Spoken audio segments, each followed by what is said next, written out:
Andrew Urquhart with you on the program today. This is, coming up a conversation I've been looking forward to for some time.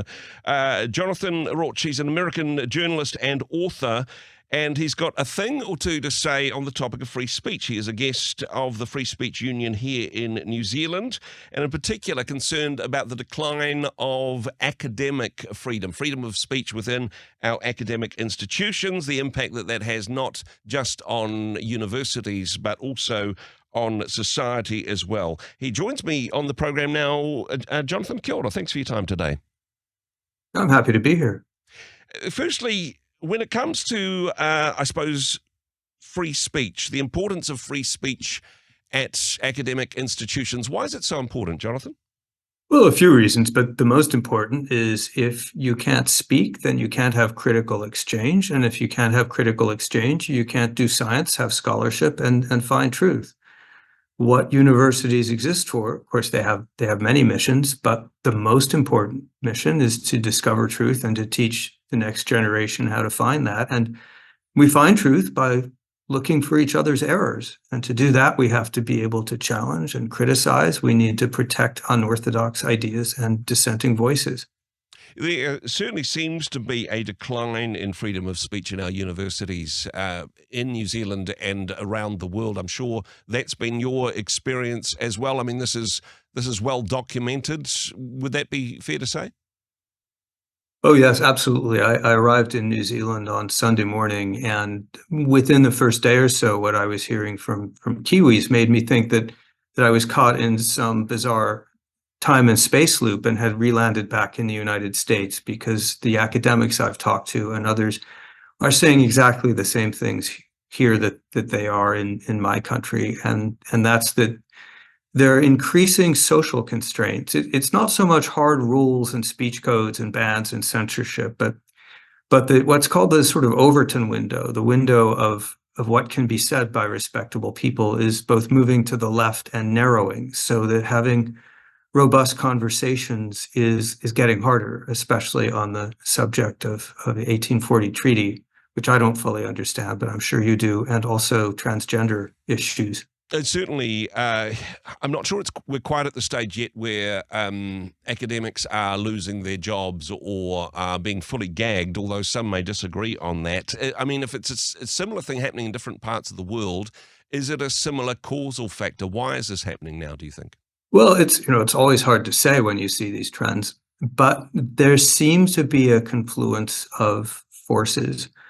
One are some ideas that arose actually in the 1980s and 90s and then gradually caught on. And these are the ideas that students are entitled to safety from ideas that might be harmful, Yep. that ideas are traumatic sometimes, or commit aggression, or are microaggressions. And so students demanded protection. And another is, of course, the rise of social media, which has made it so much easier for really relatively small people on a campus or in a community to attack someone for wrong think or wrong speak and demand investigations or demand firings or just make their life generally miserable. So that happened as well. When we're talking about protection issues, I suppose there'll be people that have a certain sympathy for that. If young people going off to academic institutions, you would hope that they would stay safe, although definitions of safety also changed in the last couple of decades, being safe, being protected from ideas, and in particular, I suppose, minority groups in that context being kept safe from hateful speech. This has been another major factor in the African-American civil rights movement, in the LGBT equality movement, which I've been an activist now since the early 1990s. The biggest ally we had was freedom of speech, because we were dissidents. People attempted to silence us. Unfortunately, they failed, and we were allowed to speak. The great civil rights leader, John Lewis, said that without freedom of speech, the cause of civil rights would have been a bird without wings. And the same is true of the campaign that I was part of, which is for same-sex marriage equality. And unfortunately, the word has gone around that free speech is some sort of right-wing cause, that it's, that it's bad for minorities because minorities are vulnerable. And of course, that's patronizing. We don't wilt. if we're confronted with opposition. And just as important, minorities always benefit when dissidents and heretics and blasphemers and others who tend to be marginalized in society are allowed to have their say. It's the best friend of minority rights and equality and social progress is free speech and free thought. Talking about academic freedom here in New Zealand, from what you've seen from your experience in the United States, what do you recommend? What do you recommend in terms of how we can make things better for our universities, for freedom of speech and freedom of expression in that space? What's the way forward on this one, Jonathan? Well, there are a few things, and I'm glad to say that they're starting to happen in my country. One is that we need to restore more power to academics themselves, faculties. They've lost a lot of authority to bureaucrats in the general counsel's office and student life and people who don't prioritize academic freedom. And so we need to go back more to faculty governance. And the second thing is for universities to commit to free speech. We're seeing more in the United States say, all right, let's adopt what we call the Chicago Principles, which say that this is going to be a central feature of university life. A third thing is a principle of what's called institutional neutrality, where universities don't take positions on issues that don't immediately affect university life, and that keeps them out of the problems they have when they, are called on to denounce genocide or not denounce genocide and so forth. And then a fourth thing that everyone can do is if you're a student or if you're a faculty member and you see a mob forming to attack or deplatform a colleague or a fellow student, go to that person's aid. And even if you disagree with them, in fact, especially if you disagree with them, give them your support and stand up for them. Say this person may not be saying something that's agreeable, but they have a right to say it. And it doesn't take all that many people standing up for these values to open the way for a more candid dialogue. Some of the challenges that we face here in New Zealand, and I mean different challenges in the States, but here in New Zealand, universities are partially funded by the government. So as the government changes, so the political ideologies change. But should there be some type of link, and I know Free Speech Union have called for this, there should be some type of link between having freedom of speech at university campuses and, well, if they can't provide that, then perhaps there should be questions about whether the government should still continue to fund that. Would that be a positive step forward?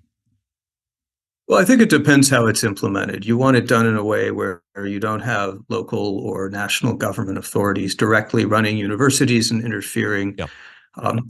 But yes, we're also seeing a movement in my country to say, look, these universities need to uphold the values of free speech and to use some leverage to do that. I have mixed feelings about that, actually, Andrew, because I think the real cure lies in university faculty and administrations, and especially students, rallying in support of these values, because it's no good to capture the laws if you don't also persuade the hearts and minds. The challenge from a US point of view, I imagine, complicated by the fact that you've got significant donors who make these universities happen. I suppose there's a different financial model where the money comes from influences outcomes and culture, perhaps. Well, that's right. And we also have politicians, like some of your listeners may have heard the name of Governor DeSantis of Florida. And they're using the free speech issue as an excuse to just barge right in and pass legislation that directly tells universities what they can and cannot teach. Yeah. And that is a cure that is worse than the disease, that kind of direct politicization. Let's move, I suppose, out from the university setting and just briefly talking about, because this isn't an issue just for universities, and there'll be people listening to this who have perhaps never been to university, that's not their thing. The loss of freedom of speech at an academic level also impacts the rest of our society as well. If you could talk briefly on that, Jonathan. Well, it's the same phenomenon. What's happening on campuses is part and parcel of a general trend, which I think Kiwis are seeing and Americans are seeing and many other countries are seeing, of polarization, which is leading to a heightening of rhetoric, and it's leading to more mob behavior where people denounce the evil people on the other side and demand that they be fired from their job or removed from their professional associations and banned from polite society. Of course, it's called canceling. Yeah. A quarter of all Americans now say that they are fearful of losing their job or major career opportunities if they state their true opinions on politics. And that is 3 times higher than the rate of fear was during the McCarthy era in the early 1950s. Gosh. So we're seeing a lot of self-censorship and chilling, and that, of course, means that we have a less open dialogue with each other, and that's heightening polarization, and we get caught in this doom loop. So it's become a national problem. Jonathan, very much appreciate your time. Sorry for the technical difficulties that we had along the way, but thank you so much for taking the time to chat with us today. It's an honor to be with you. Hey, thanks very much for joining us in the Rhema studio. Thanks very much for watching the interview. It's kind of nice to have an audience, actually. And if you did like what you watched, then do give us a like, do give us the thumbs up. And if you'd like to see more interviews like that one, or perhaps even better, subscribe and those interviews will come straight to you. Don't forget to turn on your notifications, and we'll see you in the next one. Cheers.